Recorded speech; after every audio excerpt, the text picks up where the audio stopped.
What's going on, chat? I'm Teddy. I'm a UK uni film student and I'm about to start my second year of film school. Even though I can't wait to be learning in that environment and then seeing everyone, there are a lot of things I can improve on coming from my first year at uni. Now, I'm going to be talking about my experiences at film school, but I'm sure that these principles can be applied to any degree. And yeah, even if you're not in university, these things can still be applied. So sit back, get your tea, and let's go. The first one is neglecting sleep. During my first year at uni, I also had a part-time job at Starbucks. That's not necessarily the fact that I was doing up barista, but more so this Starbucks, we closed at like 10. And I remember just coming back home past midnight. I ain't even showered yet. Past midnight, feeling so drained. Got my deadlines in my head, and I was just feeling so drained. And yeah, again, it's not necessarily the fact that I was working at Starbucks, because it was a good job. That's what really messed my sleep up. And obviously they did warn us, like, are you okay to do these hours? Because we would open at 6 and then close at 10. And I could get a morning shift one time and then tomorrow a night shift. Sleep is so much more important than a quick buck. And even then, try to get a job that is 9 to 5, roughly, at least, so you can keep up with your circadian rhythm. So sleep is so overlooked. Slept is slept on. It was like my second to last deadline, and I stayed up for 24 hours. It was my last deadline, yeah. It was my last deadline, and I stayed up for 24 hours. Oh my days. That was just a horrible feeling. That was such a big regret. Poor time management on my part. 24 hours has passed. It's 10 a.m. My body thought I was just waking up. Mentally, I was just waking up, but it was just such a horrible feeling. And the thing is, I still went into my morning lecture that day, and I felt like I was just in some next weird dream. Like 24 hours wide awake, I was a little bit puffed, and it was just some never again. 24 hours wide awake, fuck that. This next one kind of relates. I'm not blaming Starbucks, I'm not blaming Howard Schultz. Like, I take full responsibility in how I approach things and how I manage things. I misscheduled my time at work, and they had me working on a day where I had a lecture. Like, I'm paying the tuition to study at uni, I don't want to be working instead.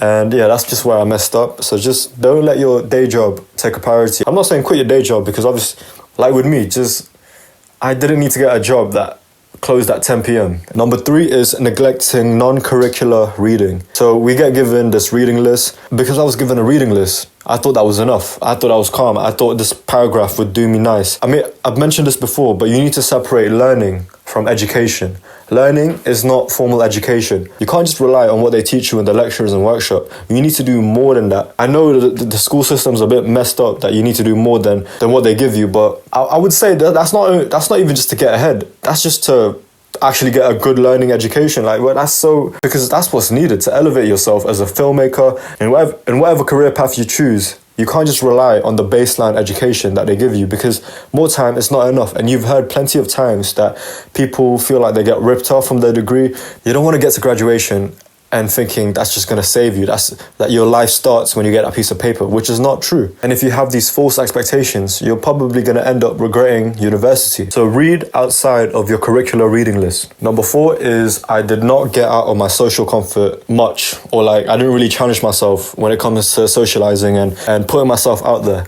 And the reason for that is I was coping with self-improvement. Because from the last year, I made a pact with myself that I did not want to drink. My friends would ask me if I want to go out, and I'd be like, no, I don't drink. Like that kind of vibe. And also, I'm not going to try to push my agenda onto other people as well, because you're just not a good person to be around. And that's just, you get me? Like, that's not it. Number 5 is signing up for too many commitments. I was excited getting into my first year. I was like, yo, this is going to be sick. I'm going to be doing everything. I'm going to be in all societies. I signed up for 15 societies. 15 societies, I only went to 2 of them, because I was overwhelmed because of my obligations and priorities, bro. I didn't need to sign up for K-pop. I didn't need to sign up for all these different things, because even if you're not in those societies, you can still go to them events. You can still go to those events. And not even just societies as well. I remember I signed up to be on the committee, it was like the student board for the curriculum. So I was just and I had to go to meetings and stuff where they talked about the course 3 years from now. And that did not help with the overwhelm. And I'm going to learn better from this year. And I will not be signing up for these school prefect committees. Instead, I'll be trying to help other students with platforms like YouTube, giving advice on Instagram, stuff like that. So I can impact and help other students immediately rather than sitting 3 hours in a meeting. Number 6 is neglecting my passions. And for me, that is starting a business, a YouTube channel, for example. And that's funny because I'm doing a film course, and you know, like when I'm doing videos, YouTube. In my last year, I kind of saw that as a little overwhelm because again, I was signing up to too many things. I was not sleeping good. I was overcommitted to a lot of things, and I was neglecting my business. I was neglecting the things that actually excite me. And to say, yes, this is what I mean. The film uni course, I need to do more than that.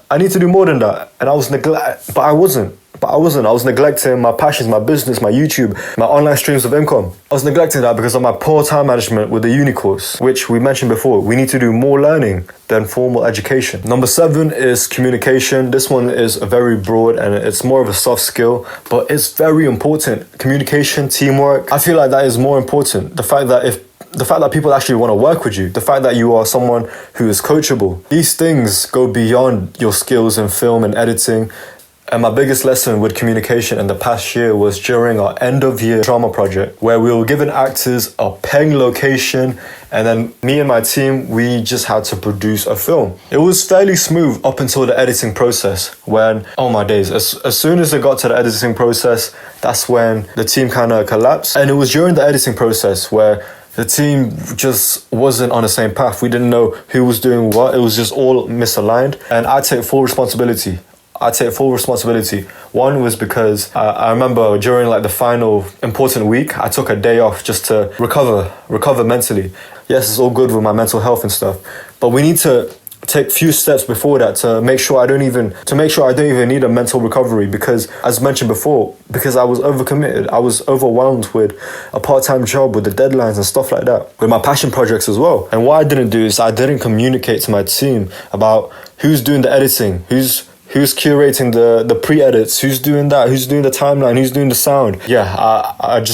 It left my team running around while I was just playing it chill, because that is such a sick group. But obviously just communication and teamwork and the softer skills of the film industry, that is something that I am definitely going to be more mindful of this upcoming year. Humble yourself, but also just realize the overwhelm and realize that not all workshops and lectures weigh the same. I'm Teddy, thanks for joining me. Until next time, love.